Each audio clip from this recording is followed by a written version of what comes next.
So when they say this, like, what happened? And so they compress our entire thing. I think they say two things. They say that's when Homo sapiens gave birth to superintelligence. And that's when Homo sapiens figured out they're moving towards a horizon of perpetually extending their lives. I love moving this. past death being inevitable to like, it's like you think about this, like we've always imagined that God created us, like that we are in his image. But the irony always rules. It's why I'm going to die in the most ironic way possible. We know this why. Like, we are giving birth to God, right? Like AI has all the characteristics that we've imagined God to have, all knowing, all powerful.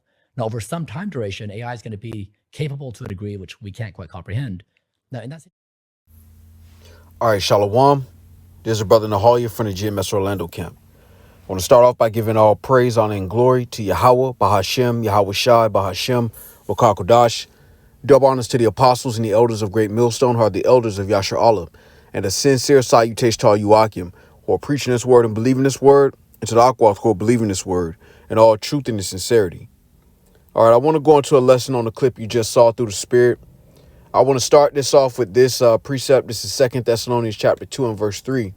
And it reads, "Let no man deceive you by any means, for that day shall not come, except there come a falling away first, and that man of sin be revealed, the son of perdition, who opposeth and exalteth himself above all that is called God, or that is worship, so that he as God sitteth in the temple of God, showing himself that he is God. Remember ye not that, when I was yet with you, I told you these things." All right, and that clip was from the podcast Impulsive. All right, and that guy, I got the information on him really quick, is Brian Johnson. All right, and he's an American entrepreneur and a venture capitalist. All right, what you find out is that Esau Edom, the so-called white man, his desire is to set himself up as God. All right, the antique version of that was Christianity, with him propping himself up as God, and the one that they ignorantly call Jesus, whose name is Yahweh Shai. All right, you remember, if you follow history, when they were able to colonize the world using an image of themselves being God. Now that is outdated, they've threw away Christianity, and now they're venturing into a new endeavor to set themselves up as God through technology. All right, and he is not the first guy from Silicon Valley, if you will, to push this idea. When you really look at Silicon Valley as a whole, they're really into creating God through technology. All right, and we know through the Spirit that Esau Edom, the so-called white man, would do this. This is why the son of perdition is now being revealed. All right, not according to him being American or Russian, but his actual biblical nationality. All right, the so-called white man's biblical nationality is Esau Edom. All right, and what they're trying to do is according to prophecy. All right, they would try to set themselves up as God, and they're going to use technology to do so. All right, now let me go here.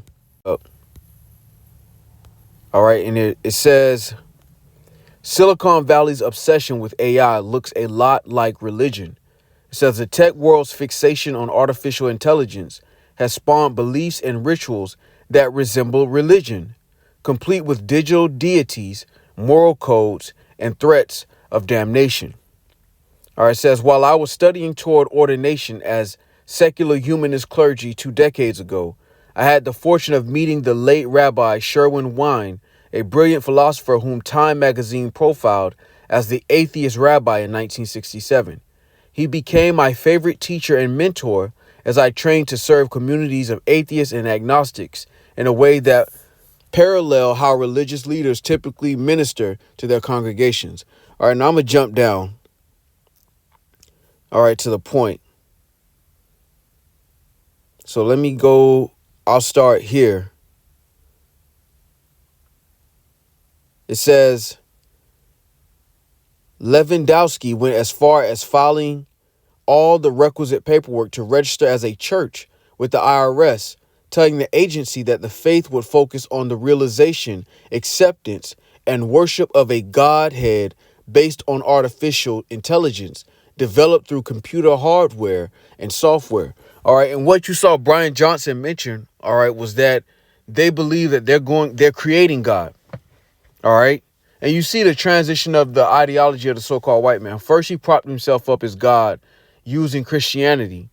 He got rid of that and basically pushed out the atheist vibration of there is no God. So by default, our rulership is because we're the strongest. And now he's about to venture into this technological form of godhood.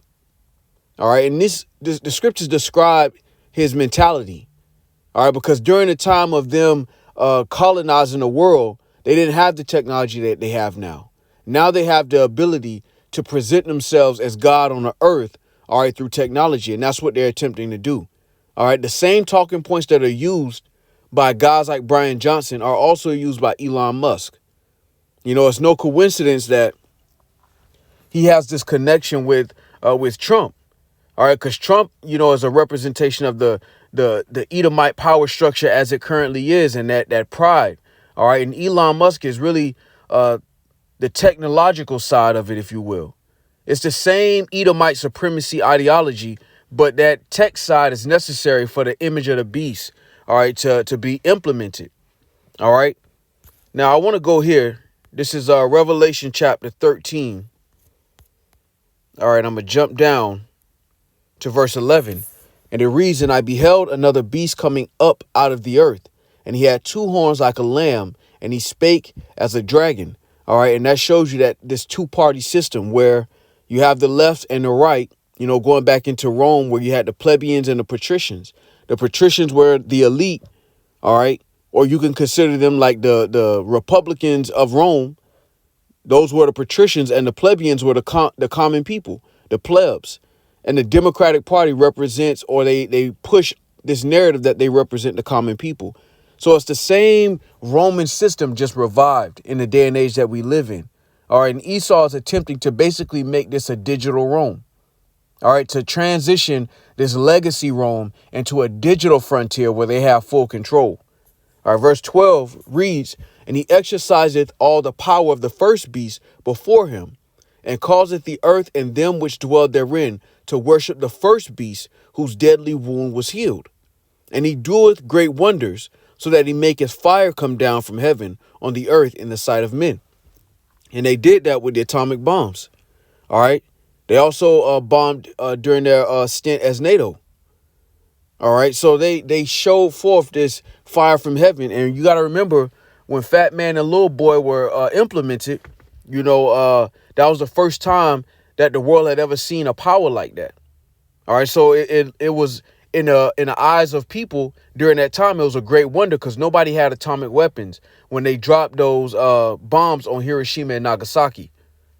All right. Continuing, it says, verse 14, and deceiveth them that dwell on the earth by the means of those miracles which he had power to do in the sight of the beast, saying to them that dwell on the earth that they should make an image to the beast which had the deadly wound, Salaki, which had the wound by a sword and did live. All right. And we now live in this revived Roman Empire where this Roman system is praised and glorified. You know, when they talk about establishing democracy in other countries, it's basically exporting this image. You know, and now the final frontiers, if you will, is taking this image, this Roman system, to a digital enterprise where they have more control over the individuals. All right. This is why all roads lead to the chip, because through that chip, combined with the AI technology, they're able to really automate oppression. They can automate the rulership because AI is pretty much doing the heavy lifting as far as tracking and regulating. You know, and this is how Esau is going to attempt to set himself up as God. All right, now let's continue. Verse 15 reads, and he had power to give life unto the image of the beast, that the image of the beast should both speak and cause that as many as would not worship the image of the beast should be killed. All right. And when you go into this word killed. All right. Let me just get it real quick. It's apokteno. It says to kill in any way, whatever. But when you go into the root, it says of separation, apo, of separation, because when that chip is implemented, if you don't have it, you no longer have access to the grid. You no longer have access to the system. And guys like Elon Musk, being in the White House and a part of government, he's painting this narrative as if he's doing it for the betterment of the average American. And really, it's about the average so-called white American. All right, it's a dog whistle. When they talk about making America great again, it's a dog whistle to the rest of the so-called, the average so-called white people, that guys like Elon Musk and Trump are in there to restore that commonwealth, which is a lie. It's a facade. All right, really what they're doing is continuing the groundwork for that infrastructure of this system. All roads lead to that chip. All right, that integration between man and technology. And this is why it's no coincidence that a guy like Elon Musk is this close to government. All right. And he's also the one who pushed out this Neuralink. All right, which is a chip basically placed in the brain. All right. Now, he recently did a interview with Joe Rogan where he kind of discussed the Neuralink as well. And Joe Rogan, just like most people in the society, they're looking at these things as if these are great inventions that are going to breed convenience, ignoring the implications on control. All right, because Esau's going to paint this like it's convenient. All right, like this is the natural progression of society to move in this direction. All right, and what it's going to end up doing, all right, is putting people under that yoke. Once you have that chip, there is no escape. There's no way you can go on the earth. You're geolocated. There's no transaction that you can do that's not visible and public. All right, so they're able to track you. There's smart money. When you deal with cryptocurrency, they have smart contracts, meaning they can determine where you can and can't spend your money. All of that plumbing is already done. It's just a matter of them enforcing it and making it mandatory. All right, so when you see guys like these tech giants get on these podcasts and casually talk about creating God through AI, all right, this is Esau's attempt to achieve Godhead. He did not receive the blessing. The Lord gave the blessing to Jacob, and Esau was put by. So how he's trying to get around that is through a digital godhood, if you will. All right, let's continue. This is 1 Thessalonians chapter 5 and verse 3. And it reads, "For when they shall say peace and safety, then sudden destruction cometh upon them, as travail upon a woman with child, and they shall not escape." All right, this idea that the so-called white man is going to benevolently give people this technology without any without any traps or anything requiring anything in return, without ulterior motives, all right, is a blatant lie. And that's based on his own history. His own history has shown that he's done things like this of subtle nature, where he set these type of traps and people believe that it's for their betterment, only to find out that they've lost freedom or they've lost and they've lost control. All right. And this is what Esau's ultimately going to do. And that crowning jewel, all right, is going to be that chip.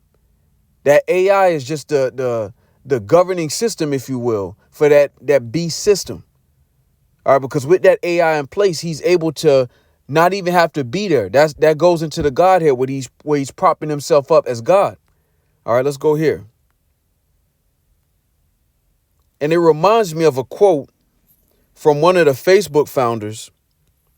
I'm going to bring this out. This is Sean Parker says wealth disparity will create a class of immortal overlords. All right. And this is one of the guys who was a part of the beginning of Facebook, Sean Parker. All right. And him, just like this guy, Brian Johnson, both of these guys discuss how healthcare and the progression in the technology in healthcare is allowing those who have the access through money to it, the ability to prolong their life. All right. This guy popped up in the news years ago because he does these blood transfusions and certain things to basically make himself look younger. All right. That's how he popped up in the news a while back. All right. Now, what Sean Parker is basically saying is that with the technology and the healthcare industry, those who have the money, who can afford it, they are going to get the state of art, top technology in health services, which will allow them to extend their life. That, on top of them having money, will only increase the wealth gap, which will create this rich and poor gap. No middle class. Even now, the middle class is being eroded, and that's intentional. All right, because the end game is for the so-called white man, beginning with the elites, because this isn't even for the average so-called white person. At this point, they're in the food chain as well. The elite so-called white people have sold their own people down the river to achieve Godhead through this technology. All right, now let's read a little bit of this. It says, the disparity of wealth in the United States will create a class of immortal overlords. Sean Parker, a billionaire who briefly served as the first president of Facebook, said on Wednesday. Says new advances in the life sciences are allowing humans to live much longer, more productive lives, Parker said during an Axios Cancer Innovation event at the National Constitution Center in Philadelphia. Here's the point. It says, because I'm a billionaire, I'm going to have access to better health care. So I'm going to be like 160 and I'm going to be part of this like class of immortal overlords. Citing the nature of compound interest to accumulate exponentially, he continued, give us billionaires an extra 100 years and you'll know what wealth disparity looks like. And this is Esau's wet dream right here. But ultimately, it goes back to the fact that Esau, he can't have the blessing. The blessing of true immortality is given to Jacob. So how Esau's trying to get around it is through technology. All right. And that AI and that godhood, that technology is how he's trying that vehicle. Technology and AI is all just a vehicle for the so-called white man, beginning with their elites, to achieve this godhood. Because these overlords, if you will, are not just going to, their idea is not just to reign over other nations of people, but their own people, to rule over them like that. All right. And this is like it's almost like Esau trying to achieve a pseudo blessing. All right. Because the blessing was given to Jacob. All right. This is Esau's way of attempting to hijack the blessing through technology. All right. And that's why the chip is so important, because without it, all right, they can't really fulfill this whole system.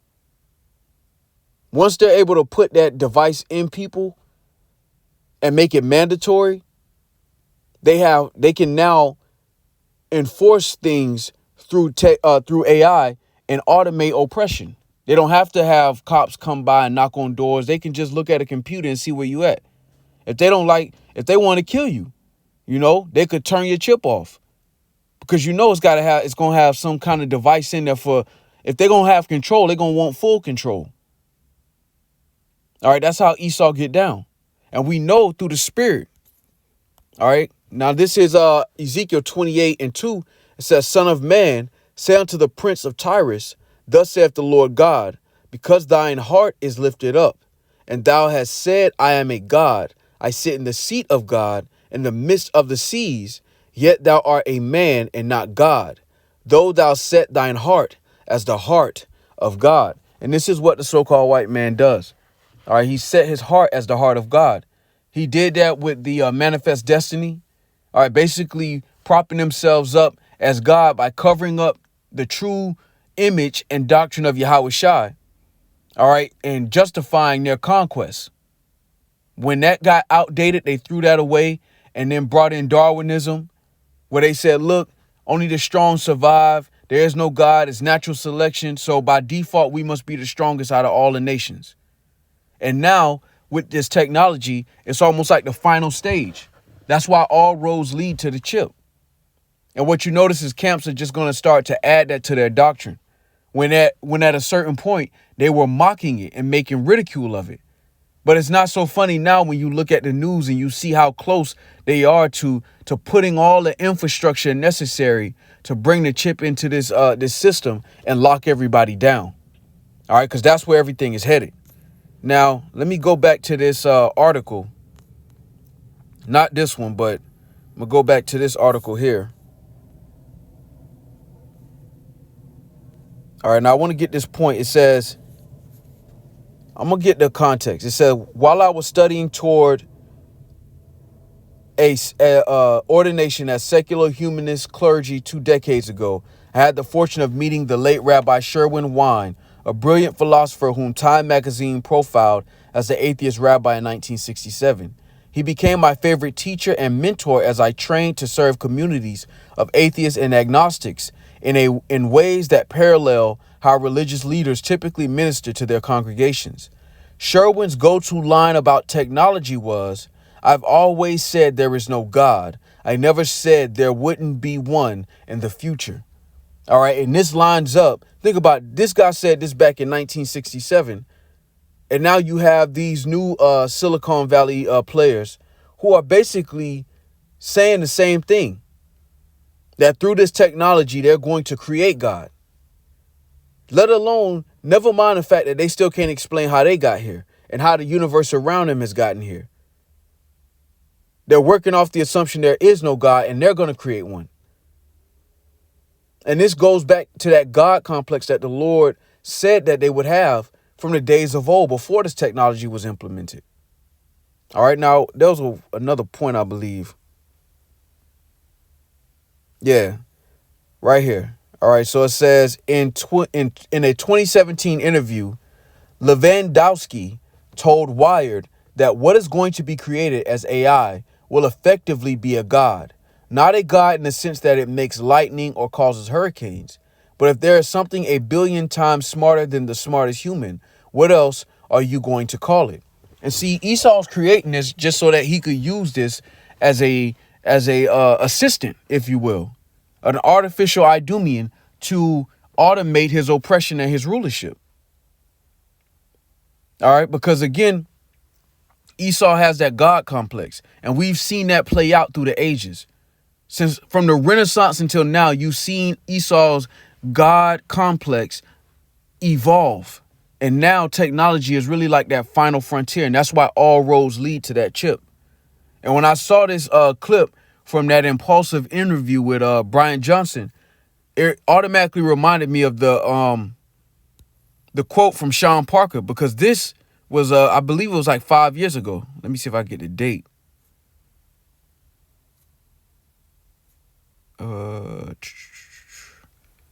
Yeah, I believe this was like 5 years ago. But all of these tech guys in Silicon Valley in particular, they all run with this God complex. Most of those guys are atheists. They don't believe in God. And their idea is that we're going to create God. You know, if you go to it, you may have to search it, but it was an X interview between Jordan Peterson and Elon Musk. And he mentioned something very briefly about a new God coming up, basically through AI. And they're basically going to use that AI, quote unquote, God as an assistant to their rulership. Because if everything is in the grid and they program a system to guard it and be a taskmaster, they don't really have to be everywhere at once. This is how they're able to implement that godhood, and basically AI will basically play as their angel or their angels. And this is where the world is headed. While our people are trying to create some future for themselves in this society, this is where the entire train is headed according to the will of Esau. Now, we understand that the moment he tries to complete this, all right, he's going to get close to completing it, but he's not going to finish the job. All right, because the Lord's going to intervene. All right, this is Job chapter 20 and verse 22. And it reads, "In the fullness of his sufficiency, he shall be in straits. Every hand of the wicked shall come upon him." Now, when you go into this word wicked, which is beautiful, right? I'm gonna get it real quick. Wicked, it says labor, suffer, wretched one. All right. And that includes Edomites.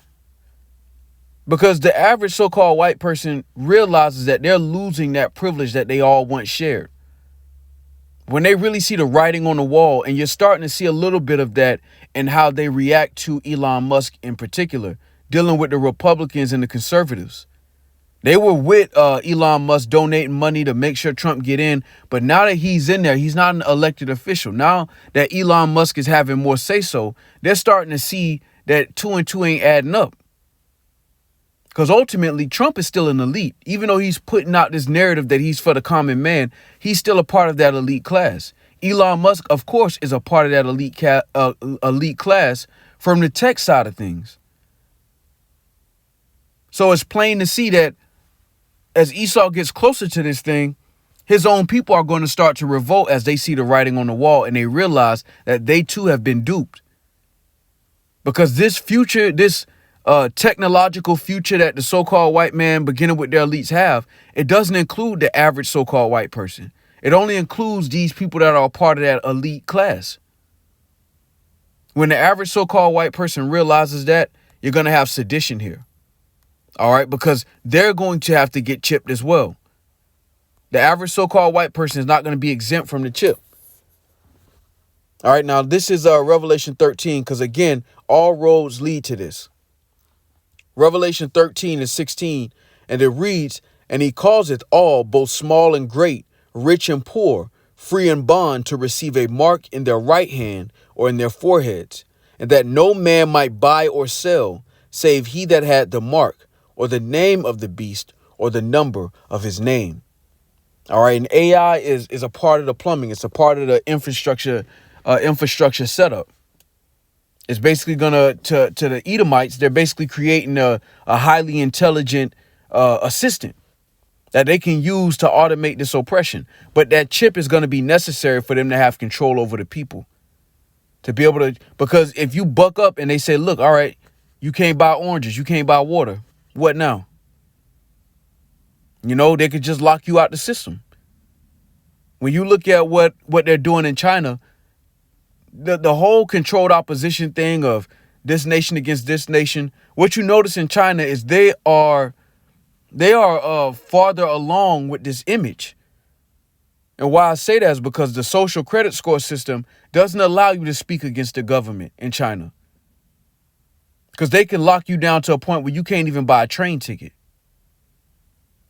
That's what's happening in China right now. Everything goes through I believe it's called WeChat. It's an app that basically is like, it has your Amazon, it has your payment systems. It's like an all-in-one app. But if your social credit score gets to a certain point, you can't buy certain things. You can't go outside of a certain radius. And that's a wet dream for these Edomites. And that's why they're putting all of this 5G and all of this technology in place, so that when they do enforce that chip, that everything is in place for them to automate oppression. And that doesn't just mean oppressing the so-called minorities. It includes their own people, man. All roads lead to that chip.